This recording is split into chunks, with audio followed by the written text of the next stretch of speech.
dubbiin ajandaa taatee amma deemaatiin jirtu gama hundaan gamaa sin deemaa jirtu yoo kan dhaabbanni tahee gadi bahuun kiyya hin oolu yoo kan adabanni taate adabachisuun kiyya hin oolu jechuudha.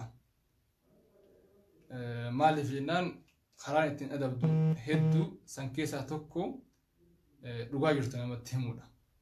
Dhugaa jirtu ibsuudha. Waan jiru barreessuudha. Tanaafuu waan jiru inshaallah isinitti himuudhaafin qophiidha. Achi dura ammoo araarri barbaachisaadha. An kanin dhugaa dubbadhu akka nama kijiba hanga dachiif samii addaan fagaatu kijibee osoo hin taane dhugaa jirtu dubbadheetiin jiraachuun barbaada. Dhugaa dubbatanii bakka namatti dhiite bulanii jedha. Sheer godha buleewwan keenya peejiin kun haarawaa naman qaba waan ta'eef sheer godhaati uummata keenya biraan naqaba. Tanaafuu anamma sadarkaa walaatti ajandaan tunis akka dhaabattu yoo barbaadame feesbuukni Haydar Abdii Bilisummaa deebuudha. Haqa kiyya qabadhee haqa kiyya irratti yoon du'e omaan ittiin fakkaatu biiznillaahi ta'aalaa. Maaliif jennaa haqa kiyya irratti yoo reegame nam tokko wanti gaafatu hin jiru. Haqa kiyya waan ta'eef feesbuukii gubate waan ta'eef sababa kamiif maaliif akka gubate immoo ifaadha. Eenyu akka gube immoo ifaadha. Waa hunda ragaadhaan tartiibaan lafaa qabna. Tanaafuu feesbuukni gubate ammas yookaan hin deebine taate feesbuukni yookaan sirroon taate ammallee waan amma namoonni tokko ajandaa godhatee socho'aa jiru kana tun waan xiqqoodha. Tun waan xiqqishoodha. Maaliif jennaan haqa kiyyaa feesbuukni kun kiyyaa anaatitu waggaa 10 waggaa 9 ofii kiyyaa banadhee itti miidhame. Waan hin ta'eef itti hojjetaa hin ture uummata kiyya ittiin tajaajilaa hin ture waan ta'eef feesbuukni kiyya gubatee hagammaa callisuun koo beekaatiin hagammaa calliseetiin jira. Dubbii laalee garamitti akka deemartu laalee kan jallinni ta'uu asumaan isiniif ibsuun barbaada. Feesbuukni kiyya gubatee haqa kiyya gubatee waan kiyya gubatee waan uummataa gubatee wanti kun kiyya haqa kiyya narraa gubatee nama narraa gubee akka narraa gubame bilbilamee himamaa jira. Dhagahuu jirra quba qabaachuu jirra. Feesbuuk kiyyaa waan gubatee fi rabbi birattis nama birattis gama hundaa'u ni gaafadha. Warroota feesbuuk kiyya guban nama 6-7 ka ta'an keessaa ajajaanis ni jira ka waan kana godhu. Feesbuuk isaanii gubuu wallaallee jiru. Feesbuuk isaanii gubuu wallaallee jiru. Feesbuuk jara kana gubuu wallaalle beekaatiin dhiise. Garuu gaafa walitti badii yaaduu jalqabne akkanatti lafarra walaxaa deemna. Laakiin ammoo achi gahuun nurra hin jiraatu jechuudha. An akka Haydar Abdii Bilisummaatti maqaan kiyyaan wanta kana deemamuun anaaf qaanyee guddaadha. Saalfii guddaadha. Tanaafuu dubbii yoo danda'ame gara keetti hiikaa. Dubbii tokko yoo ilaaltanii tokkoofis ilaalaa. Ana qofa yookaan isiniif fakkaatu hin qabu. Hojii Haydar ilaalaa, hojii kanis ilaalaa. Gubachuu feesbuuka ilaalaa sammuu qabda waan ta'eef qixa sirriitiin ija sirriitiin wal bira qabaatii waan jiru xiinxalaa wal bira qabaa laalaa.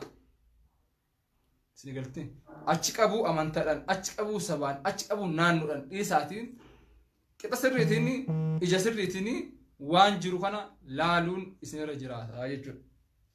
Walii gallamin. Kanaaf akkas yoon taane ta'e immoo baay'ee rakkisaadha. Namni hin dogongoraa namni akka namaatti obboleewwan keenya hedduun waan kijibdaniif waan kijiba barattaniif waan gartee siyaasa keessan mataa keessanii waan dhimma mataa keessanii afooftaniif malee namni akka namaatti ni dogongora. Ni dogongora. Kana ammoo shakkii tokko malee mamii tokko malee namuutu ni beeka. namni akka namaatti ni dogongora eeyyan ni dogongora osoo dogongora illee ta'e ati hoo dogongora kana sirreessuudhaaf tattaafachuu jirtamu akka kan keessatti ati dogongora kana sirreessuudhaaf tattaafachuu jirtamu dogongora kana dogongora irraan dabaluu amantaadhaan naannoodhaan gandaan waan kana balleessuutu irra jiramu balleessuutu irra wayyaadhamu waan kana gartee laalameetinii furuutu sirreessuutu kan wal dhaban qaceelchuutu irra jiraata akkasi fakkaatu jechuudha. Atin maaliif namni yoo walitti bu'ee maaliif nama wali araarsuudhaaf hin hojjenne maaliif qaama Facebook gube qofa irratti maaliif duultan maaliif ana Facebook ni gala gubate kanaaf osoo qoqamni sitti dhagaamne maaliif ana qofa irratti duultan osoo miidhamaan guddaan jiru miidhamaa xiqqaadhaaf maaliif sagalee taatan kun ta'uu hin qabu.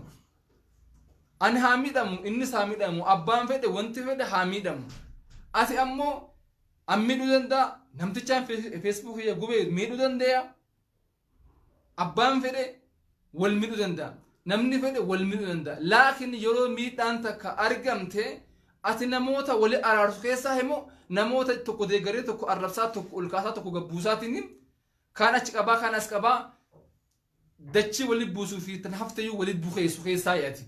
Ati duuba kam eegaa ati keessaa kam warra araarsumoo warra dubbii oowwisumoo warra kami ati tanaaf ammoo abbaan fedhe namni fedhe an amma duras gadi hin baane waan dhugaa isiniif himu tokko keessaa amma duras gadi hin baane gaafan gadi ba'e ammoo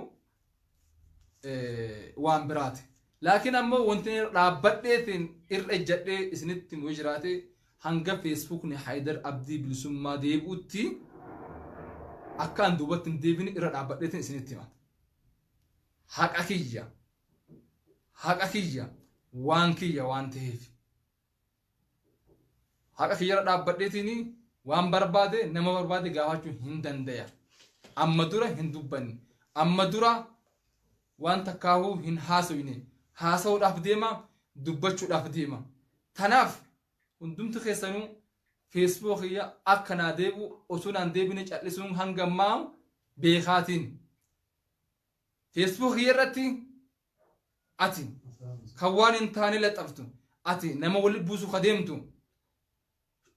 ati kan waan hin taane laaquu deemtu waasitti muu Facebook Haydar Abdii bilisummaa gubbatti namni nama arrabsu jiru waliin arrabsinu jiru waan hin taane arrabsinu jiru waan hin taane hojjennu jiru. Haydar gadi baheetiin Facebook Haydar Abdii bilisummaa irratti nama arrabsee hin beeku nama qeeqee hin beeku yoo tarii waan Oromoon qeeqxu ta'e malee waan ummanni irra waliigalee yoo ta'e malee paartii ummanni irra itti waliigalee jibbuu fi hin barbaanne yoo ta'e malee waan ummanni barbaadu hunda waan ummanni hin barbaanne hunda waan ummata waan qixa sirrii waan dadhabaa waan jabaa waan laafaa hundaahu Facebook irra dalagaa ture malee Facebook agartee gadi bahamee irratti waan hin taane olola hin taane irratti odeeffamaa ture miti Facebook kun sigalaami Facebook kuni Facebook waan gaggaarii fi waan babbareedaa qofa irra dalagaa turre hordoftoonni Haydar Abdii bilisummaa hundumtuu ragaa baatan gadi dhaabbadha hin sobina hin kijibina gartee gabaa kaleessaa san achi oofuun as dhoofuun faayidaa isin hin qabdu an dhugaa rabbiitti qaama Facebook nagalaa gubeerrallee namoota gartee asi achi dhahan gara kiyya haadhaani gamas haadhaani dubbii walillaa kun burjaajessu maaliif fayyada eenyuufis hin fayyadu sigaltee miidhamaan ana kan callisis ana kan Facebook ni galaa gubates ana tanaaf ammoo namni dhugaa hordofuu fi namni haqarra deemu nama xiqqoodha nama muraasa namni dhugaa qabatee deemu ammoo ni rakkata mucaan miidiyaa hiliifirra ta'e tarbii godhe rakkinna isaa furuuf isa qarqaaruuf isa cinaa dhaabbachuudhaaf isa jajjabeessuuf malee isa miidhuudhaaf yookaan akka yaadame abbaa maqaa balleessuuf miti iyyuu akka jedhe. Lammaffaa feesbuukni ishee gubatuun erga dhagahamee haati mucaa fi mucaanis gara laayivii seenuu jalqabanii jechuudha. Laayivii seenuu eegalanii jechuudha. Laayivii Haydar Tuseense warri jettan ammoo dogongora irra jirtan. Mucaadhaan duraanis wal dhabee ture addaan deemuu ture. Maaliif jennaani maqaa kiyyaan akka maqaa isaas hin banne maqaa kiyyaan akka maqaa isaas kiyyaas hin banne gartee waan ta'amaa jiru hundaahu harkaa dhagahaatiin jira waan ta'eef tanaaf warri waa walitti boorisitan warri waa walitti diidan adaba akka qabatan dhaamsa isiniif dabarsin hin barbaada. Abbaan barbaade waan barbaade yoo jedhe angurri kiyya waan akka dhagahu dalagaa ta'e yoo ta'e malee ammas feesbuuk qabu peejiin keetii kooti waliif sheer godha wal cinaa haa dhaabbannu yeroo kamillee gartee haqarra dhugaarra haa dhaabbannu isin jechuun hin barbaada. Feesbuuk kun kiyya an feesbuukni kiyya yoo kan deebine taate ammallee taanaan hin dubbanne dubbachuudhaaf hin deema. Kanaaf ammoo hundumti keessan galatoma horaa bulaa deebana isin jaadha naaf jiraadha guyyaa gaarii qabaadha. Itti jirtu tabiraati kan namni keenya itti jiru tabiraati kan nutis itti jiru tabiraati. Kanaaf Haydar Abdii bilisummaa ta'e akka miidiyaa hiliifittis akka hojjettoota miidiyaa hiliifittis kanaaf gonkuma bakka hin qabnu namni olola barbaade ofuu danda'a. Nuti kaleessa gaafa waa dalaguudhaaf gabbaanu rabbiif qofa malee namarraa waa barbaadu isin waan nuun jechuu isin waan nuu kennu osoo hin taane nuti kan dalagnuu fi haqa qofarra dhaabbannee waa dalayna. Kan isinitti waan hedduu bilbilamaa itti meetin ture sanuun dankaasu maqaa isin nahu waan ta'amus an keessa akka hin jirre asumaan dhaamsa isinii dabarsa. Inni biraa ammoo maatiiwwan hiliif miidiyaa ayyaana keenya kanarratti argamnee dhabuu hedduutti gadda guddaan nu dhagahame dhugaa rabbiitti gadda guddaan dhagahame waa hundarraayyuu maatiiwwan hiliif miidiyaa kanneen waggaa dheeraa ijoolleewwan miskiin hedduu qarqaraatiin turan addaan facaanee addaan banne akka namaatiif silaa hin turre silaa qaasa banne maaliif jennaa wantoonni bara kana ramadaana keessa obboleewwan garee waliif taanee ijaaramanii waliin nu qabanii dalagaa hin turre waan hammanan jedhamne hedduu galatooma ulfaadha. Hojii san hunda as baanee tartiiba isinii fiduuf turre haalli nu mijaahuu dhabe nu gubanii inshaallah hin gubanne feesbuuk gubanii anan gubne feesbuuk gubanii nun gubne asuma jirra inshaallah dhufneetiin jirra ammas hojii keenya ammallee itti qacalu jirra malee ammallee hin kaafne dalaguudhaaf deemna ololaaf bakka hin qabnu rakkattoota keenya ammallee haga abbaan fedhe waan fedhe nuun jedhuuf haga namni fedhe waan barbaadu hanga ruuhiin keenya nu keessaa baasutti guddaas xiqqaas rakkatas miidhamas hundaahu ijata kan qixa sirriitiin karaa rabbi jalatuun karaa namni fedhuun qabannee hawaasa keenya qarqaaruu turre. Namoota muraasa qarqaarree fi cinaa dhaabbanne keessaa tarii namni hin beekne yoo jiraattanii obboleewwan keenya mucayyoo zayituu jedhamtu takka tan dhaloonni isii jimma taate rakkinna hamaa fi gadadoo keessa bakka isiin naannoo burraayuu jirtu dhaqnee laalleetiin jirra dhaqnee waan isii barbaachisu mallaqa waan garagaraa waan silaa ramadaanaaf barbaachisu waan ramadaana booda waan hundaa'u goonee fi afaan isirraalee dhageettaniitiin jirtan akkasuma obboleessa keenya Muhammad Kabir kadhalataa jimmaa ta'e harkas miilas kan qabne ammallee booyee imimmaan buusee isin galateeffachaatiin jiru ammallee isin galateeffachaatiin jiru. Ammas Hasan mucaa harka lamaan hin qabne kamiillee qofaa waa hundaa'u ka quraanas qara'u kadhalataan isaa dhaloonni isaa jimmaan ta'e kanaaf akkasuma obboleessa keenya munashida beekamaa jaalatamaa abbaa shada yookaan Muusaa Aloo kan dhaloonni isaa baaleen ta'e akkasuma namoota hedduu ka isin quban qabne ka isinitti illee asin baafne namoota hedduu namoota amantaa yookaan sababa biraas ummata sababa biraa Guraagees Silxis namoota hedduu qarqaraatiin turre kan ammoo isin wajjin taanee waliin taanee malee an kophaa kiyyatti wanti godhe tokko illee hin jiru. San keessaa tokko maatii Sheekh Ibrahim Adam Jaaraa rabbiin Sheekh Ibrahim Adam Jaaraa jannataan haa qananisu dubbisnee turre. Sheekh Ibrahim Adam Jaaraa nama qabsoo uummata Oromoo keessatti gahee ol aanaa qabu, nama uummata Oromootiif wareega guddaa kafalu, ammas nama mucaa daa'ima xiqqaa lafa ol dhufu Arafaat Khadir jedhamu nama guddise. Isaan maatii isaanii ziyaarree rakkoo isaaniis akkuma isin argitan isiniif himneetiin jirra. Ittaan suudhaan ammoo daa'ima Arafaat Khadir jedhamu intarvii gochuun keenya ni beekama. Achirratti ammoo fincila baay'eetu ka'u jira akkan odeeffannoo nageessisti. Tanaaf ulolli akkasii sun gaarii miti. Erga intarvii godhee booda erga daa'ima san intarvii goonee booda waan ta'amaa ture wanti tokkollee kan beeku hin jiru. Anis keessa hin jiru. Mucaanis Arafaat namni jedha wanti sin beeku abdan jalqaba. Namni daa'ima xiqqaa jettan suni dogongora guddaa qabdani. Umrii isaa xiqqaadha malee mucaan guddaadha. Namoonni qaamaanis manas dhaqanii dubbisuu hin danda'ani. Arafaat nama guddaa gorsu, nama guddatti waa himu malee nama isatti waa himanii miti. Isa gaafiif deebii walii goone gaafiif deebiin gooneef suni akka aadaa Oromootti yookaan akka seeraa miidiyaatti dogongora yoo ta'e namni dogongora sanii irra dhaabbatee nu gaafachuu hin danda'a. Gama biraatiin ammoo biyya keessa jirru biyya mootummaa qabdu. Karaa seeraatiin miidiyaan keenya miidiyaa hayyama guutuu mootummaa irraa qabu nu kassasuu hin danda'anin. صلي على محمد صلي على محمد صلي على محمد. Dogongora yoo ta'e abbaan fedhe nu gaafachuu hin danda'a. Miidiyaan keenya miidiyaa seera qabeessa abbaan fedhe karaa seeraatiin dhufee iyyannoo galfatee karaa seeraatiin nu gaafachuu hin danda'a. Gaafiin gaafatame gaafii isa dhugaa isa sirriiti. Uummanni Oromoo ammoo wanti beeku qabu kanarratti namni nama meeqaatam intarvii yookaan gaafii deebii godhee ha gaafatus dogongoruun mala ha deebisus dogongoruun mala kana irra dhaabbattaniin beekuun isinirra jiraata.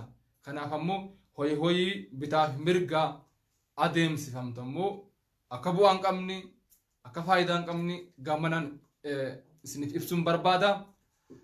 Inni biraa ammoo waan daa'imni laayivii bee haasa'u san daa'ima wajjinis haasa'uu dandeessan.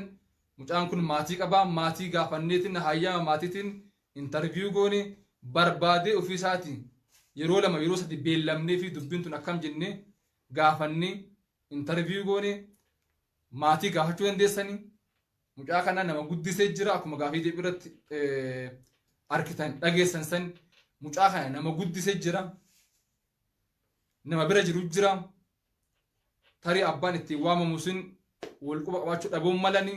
Haatis bakka biraa jiraachuun malti. Mucaa kana nuti maatii isa guddise irraa hayyama isaatiin barbaadee dhufee intarviyuu goone. Inni biraa ammoo intarviyuu tana keessatti dogongorri jiraachuu mala. Osoo jiraateyyuu namni dhufee namatti hima malee feesbuuka namaa hin gubu. Feesbuukni Haydar Abdii Bilisummaa jedhu takkaa yaaliin riippoortis irratti taasifames yaalames hin beeku. Tanaafuu feesbuukni sun gubachuudhaan wal qabatee fincila hedduu kan isin hin beekne hedduu jechuudha. Feesbuuka hedduu gubachuudhaaf karoorri wal balleessuun hin ta'e hedduu karadhee kan hin dhooge. Inni biraa ammoo xumurratti wanti isin jedhu dhimma Arafaat bahee laayivii haasa'uudha. Arafaat wajjin haasa'u maatii isaa wajjin haasa'uu hin dandeessanii. Wal dhabnee turre walitti deebi'uun keenyaan oolu. Arafaatis yaamuu hin dandeenya. Wajji dubbachuu hin dandeenya. An erga wanti kun akka hamatti fudhatame waldhabbii akka waldhabbii gara waldhabbiitti akka deemaatiin jiru. Waan kana ofirraa dhiisee isaanis dhiisee ture. Nu Arafaat intarviyuu godhutti aansee wanti barbaanneef akka miidiyaa kanaatti mucaan akkuma isin jedhe nama guddaa nama sammuu qabu waan ta'eef karaa miidiyaa keenyaatti finnee dalagaa wajjin dalagnes argitanii jirtan. Obboleessa keenya Muhammad Kabir harkaaf miila hin qabne san Arafaat wajjin dalagne mucaa sammuu qabu mucaa ajaa'ibaati mucaa jabaadha nama boru biyyitun qabdu nama boru biyyikun abdu jedhameetini akka hojii sa'a boqonnaa isaatti sa'a barumsaa isaatti guyyaa dilbataa fi guyyoota boqonnaa isaatti akka dalagaa nu wajjin dalagu barbaanneetiin karaa kanatti afeerree jechuudha. Kanaafuu namni gaafa affeeramu namni gaafa bakka tokkotti dhufu beekamaadha. Maqaa gaafatan, haadha gaafatan, abbaa gaafatan, sadarkaa barnootaa gaafatan, waa hunda gaafatanii karaa hojiitti seensan jechuudha. Maatii gaafatanii hundaa'uu wal barsiisanii fidan jechuudha. Gaafii achi keessaa gaafiin takkatti fincila kaaste. Abbaan kan kee si guddisuu keessaa gaheen qabu waan jedhamtudha. Malee waan biraa miti. Jalqabaa mucaan bakka itti dhalate, bakka itti guddate, guyyaa dhalate. صلي على محمد صلي على محمد صلي على محمد. Kan dubbate nama isa guddise tartiibaan kan dubbate mucaan afaan isaatiin erga nama isa guddise abbaa haadha akka hoo maqaa dhayoo booda nama sadi abbaan kee akkam nama beekamaadha. Gahee hin qabu si guddisuu keessaa jedhee oguun hin gaafadhu. Hin qabu yoo jedhe inni waan barbaade deebisuun mirga isaati. Gaafeef deebiin sun yoo ilaaltan gaafeef deebii cirame yookaan waan ta'e sun taane waan mataa isaatii haasee. Kana maatii isa waggaa 10 isa guddisee jira kahayyameetiin kahayyamummaa kenneef karaa seeraanis karaa barbaadanis dhuftanii wal gaafachuu hin dandeenya. Kanaammoo hangana yoo jedhe hin gaha natti fakkaata. Hangana yoo jedhe gaha natti fakkaata. Tahafti isa wajjin haasa'uu dandeessanii an hojiitti jira, hojii jalqabne jira, hojii gochuu jira. Garuu ammoo dubbii garantaane yoo dhiibamte gaarii miti. Namni wal dhabaa walitti araarama. Abbaan fedhe ni dogongora, ilmi namaa dogongoraadha. Laakiin namoonni sooshaal miidiyaa gubbatti waan kana ajandaa godhatanii deemaa jiraatan yoo jiraate akka dhaabbattan kabajaadhaan isin gaafadha. Irra deddeebiin isin gaafadha. Wanti kun ajandaa ta'uu hin qabu. Wanti kun waan ummata keenya walitti diigu ta'uu hin qabu. Waan bades wal sirreeffachaa, waan dogongores walitti himachaa, wal sirreeffachaa yoo wal jiidhi malee dogongora yoo rabbiin ka sirreessu yookaan nurraa hambisu ta'e malee ilmi namaa dogongoraadha. Dogongorus fuuldurattis dogongoruun mala. Dogongora kana olis dogongoruun mala osoo akka dogongora illee jennee fudhanneeti. Kanaaf ammoo ati ammoo yoo dogongora tokko uumame nama araarsu raa ta'e malee nama walii buusu ta'uu irraa hin tahin. Ati obboleessni kiyya obboleettiin tiyya. Waan kana fudhatanii sooshaal miidiyaa gubbatti gabaa godhatanii ittiin gammaduun, ittiin bashannanuun, ittiin nama walitti buusuun, ittiin nama walitti laaquun gaarii miti. Isin hin fayyadu, hin fayyadu.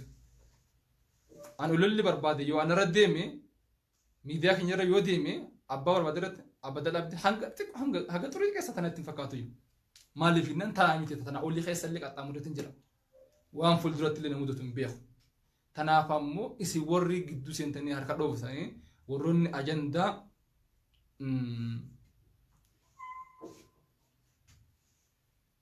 ajandaa godhatanii deemtan yoo jiraattanii Ustaaz Umar Al-Faaruq, Ustaaz Abu Mu'azzis hin gahanaa jechuu jiranii yaamicha isaanii baadhee karaa miidiyaatti dhufuu barbaade. Inni biraa immoo waan egaa ustaazawwan keenya dhiisnaa jiran dhiisaa waan hamtuu ammas wanti dubbadhe hin jiru. Garuu hamtuu fi wanta jalqabnaani aan rabbi malee hin dhaabu hin jiru jechuudha.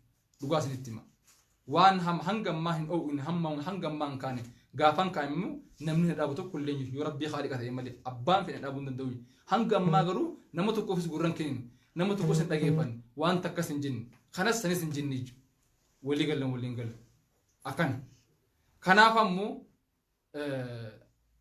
dogongora tana waliin furraan waan biraati. Olola biraa oofuunis waan biraati. Kanaaf wanti irra dhaabbadhis ni himu yeroo kamillee nama walitti buusu nama maatii walitti buusu nama hoo walitti buusu irraa ta'uu hin qabdan. dhugaan jiru ammoo kanaa miti jiru an kan dhufee fi ciid mubaarak isin jechuuf malee waan kana isinitti himuuf hin jiru jiru ammallee waa'ee interview daa'ima Arafaat isiniif hime malee ammallee wanti dubbatamee hin jiru jiru ammallee isiniif hin himnee jiru ammas dubbisan sirreessuudhaaf gama hundaanii warreen socho'aa jirtan galatoomaa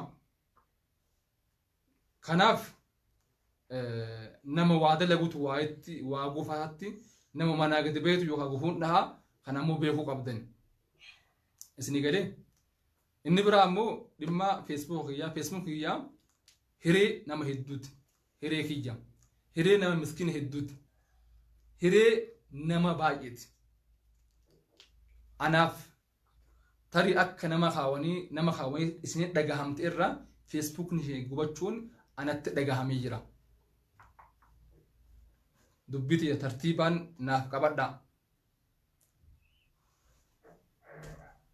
ani kan hin beeku Arafaatiin interview gochuu hin beeka gaafiileen sun dhibbatti sirrii akka ta'an nin beeka akka kiyyatti laa dogongora yoo jettani akka dogongoraatti abbicha akka dogongoraa fudhate dhufee na gaafachuu hin danda'a na gorsuu hin danda'a ilma namaatti nin dogongora waan ta'eef nam tokko dhufee wanti kun sirrii miti osoo naan jenne feesbuuk ni gubate dhaadachaas bilbilamaas dhaadannoo garaagaraatti ture sun ta'uun qabu ture yoo nin dogongore viidiyoon sun sirrii miti namni tokko yookaan namni lama kaasa sun ayee dhaqee hin kaasuu hin danda'a kaasisuu hin danda'a kanaaf gorsa tokkoon irratti akka waan kana mooyachuutti akka waan kana hinjifachuutti sochiin deemaa tures ni jira anamma kan hin dhufe ciid mubaarak isin jechuudhaaf hin dhufe feesbuuk kiyya yoo kanaaf hin deemne taate kallattiin itti deemamu hedduu sodaachisaa waan ta'eef waan kana osoo itti laallee bareedaa natti fakkaata hangama kiyyaanin naga barbaada tokkuma barbaada jaala isin qabnu beeytanii isinis jaalalaaf qabdan ni beeytanii jalqaba irratti sadarkaa awwalaatti dogongoruun mala ittaanee maaltu dogongoramee beekamuu qaba dhugaadhaan dogongoruu qaba garuu ammoo feesbuukni Haayidar Abdii Bilisummaa jedhu kun feesbuuka lubbuu kiyya ta'uu lubbuu nama hedduu ta'uu miskiina hedduutti qarqaaruu kiyya akka hin daganne dhugaadhaan dogongoruu mala an nama waan ta'eef wanti isinitti himu kana bar sobaa miti an soomaaniin jira sobuun barbaadu kijibuus hin barbaadu laayivii Arafaat seenee haasoo keessaa ammoo dhibbatti harkaan qaban keessan jiruan isas gaafachuu dandeessanii haadha mucaas gaafachuu dandeessanii maatii mucaa guddis gaafachuu dandeessanii nuti rakkataa hedduu qarqaaruu jirra nama hedduu cinaa dhaabbachuu jirra tan ammoo akka hamtuutti laayinaa khayrii namni khayrii dalagu duraa'uu khayriin harkaa jijjiiramuu gara biraatitti jijjiiramuu ni beeka inni biraa ammoo namoonni wanta na fuutanii karan taanitti hiitan of qusadha boolla guyyaa qiyaamaa kophaa keenya gadi bu'uu deemnu yaadadha rabbii keessan sodaadha gara naannootti gara gandaatti warri deemtan hin milkooftan abada laabitiin an yoonin balleesse yoo dogongoree yoo dandeessan koottaan addubisaa koottaan itti himaa yoo dadhabdan callisaa yookaan ammoo araarsaaf yaala kanaaf maatiiwwan Hiliif miidiyaa dhiifama ciid mubaarak isin jechuudhaaf dhufee yaada biraa keessa seenee tanaaf ammoo isteeppiin jalqabaa sadarkaan jalqabaa tana fakkaatti ololli warroon olola akkanaa kana oofaa jirtanii dhaabaa waan jiru isinitti miira gaafiif deebii mucaa wajjin goona isinitti miira dhimma daa'imni kun laayivii bee haasawuu akka harkisan qabne isinitti miira